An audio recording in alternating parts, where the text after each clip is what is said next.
ازيكم حبايبي؟ اخباركم ايه؟ يا رب تكونوا بخير. النهارده هعمل معاكم كبده متشوحه بالثوم والكزبره وفلفل اخضر. انا دلوقتي حطيت شويه زبده، معلقه زبده صغيره او ممكن زيت، وحطيت هنا 5 فلفلات رومي، ومعاها 4 فلفلات اللي هو الحامي الاخضر ده. وعندي الكبده انا مقطعاها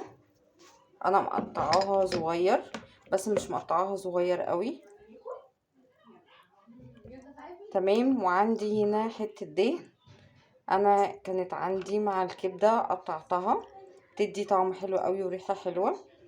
تمام. انا دلوقتي حطيت معلقه الزبده، وحطيت معلقه توم كبيره زي ما انتوا شايفين لحد ما تدبل، واحط شويه كزبره وهوريكم بقى نعمل ايه.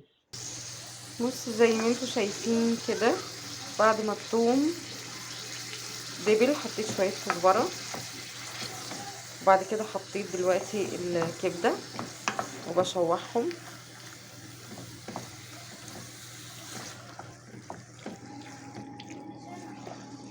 هنسيبها بقى شويه كده، وبعد كده نحط التوابل بتاعتنا ونحط الفلفل. انا دلوقتي زي ما انتوا شايفين كده الكبده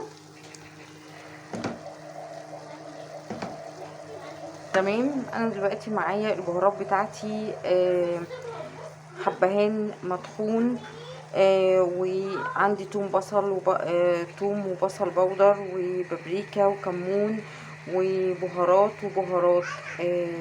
لحمه. انا بحط عليها بهارات لحمه، ودي المرقه وفلفل اسود.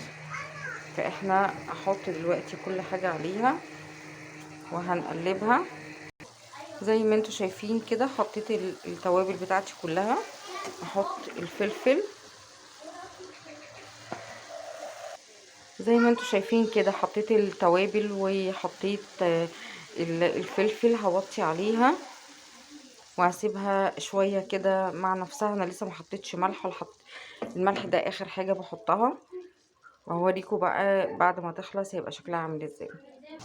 انا دلوقتي قدامكم اهو حطيت معلقه هريسه الشطه الحمراء اللي هو الفلفل الاحمر. تمام. اديله ريحه وطعم، وفي نفس الوقت ان هو حامي بدل ما احط شطه. ريحه تحفه تحفه تحفه يعني. انا دلوقتي الكبده هي قربت تخلص. انا حطيت شويه شبت وبقدونس وكزبره، قطعتهم بس مش كتير، زي ما انتوا شايفين كده، تديها طعم وريحه ونكهه حلوه جدا للكبده. انا لسه سايباها على النار، وهوريكم بقى التركية الأخيرة بتاعت الكبدة. وحطيت معلقة، يعني نص معلقة ملح صغيرة، وعلى حسب ما انتي بتحبيها ايه. تمام. ممكن بقى تعمليها سندوتشات فينو، سندوتشات بلدي، تعملي جنبها بطاطس محمرة، بتبقى طبعا يعني أكلة خفيفة وحلوة كده. وهوريكم بقى التركية الأخيرة بعد ما الكبدة تخلص. ده النهارده طبق النهارده الكبده هي استوت معانا، وبالفلفل والشبت والبقدونس والكزبره. ريحتها تحفه تحفه يعني، وحلوه جدا. تعملوا بقى سندوتشات، تعملوا شويه طحينه جنبها مع السندوتشات، بتبقى بقى طبعا حاجه جميله جدا. يا رب يكون طبق النهارده عجبكم، بألف هنا والشفا.